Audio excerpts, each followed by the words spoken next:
ఓ అమాయకుడు, ఆటవికుడైన తిన్నడు పరమేశ్వరుడికి తన కళ్ళు ఇచ్చి కన్నప్పగా చరిత్రలో మిగిలిపోయాడు.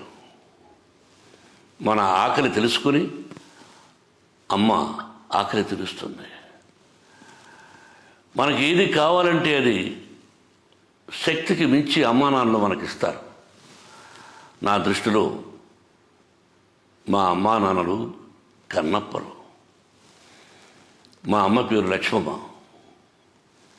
దురదృష్టవశాత్తు పుట్టుకతో 2 చెవులు వినిపించవు.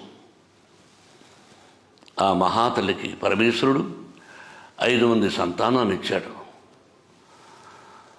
ఒకచోట బస్సు దిగి మా ఊరికి వెళ్ళాలంటే 7 కిలోమీటర్లు నడిచి వెళ్ళాలి.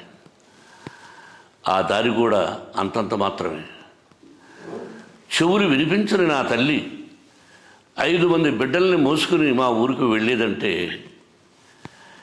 ఎంత కష్టమో ఆలోచించండి. దారిలో ఒక కాలువ, ఒక సువర్ణముఖి నది ఉంది. అది దాటి వెళ్ళాలి. మాది ద్వీపం లాంటి ఊరు. అప్పుడప్పుడు ఈ విషయాన్ని తలుచుకుంటూ ఉంటే ఒళ్ళు గగురుపాటు పొడుస్తుంది.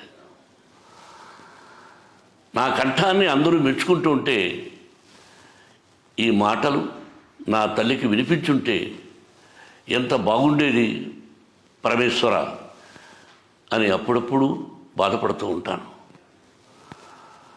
నాకు నా కన్నతల్లి కన్నప్ప, నా కన్నతల్లి కన్నప్ప.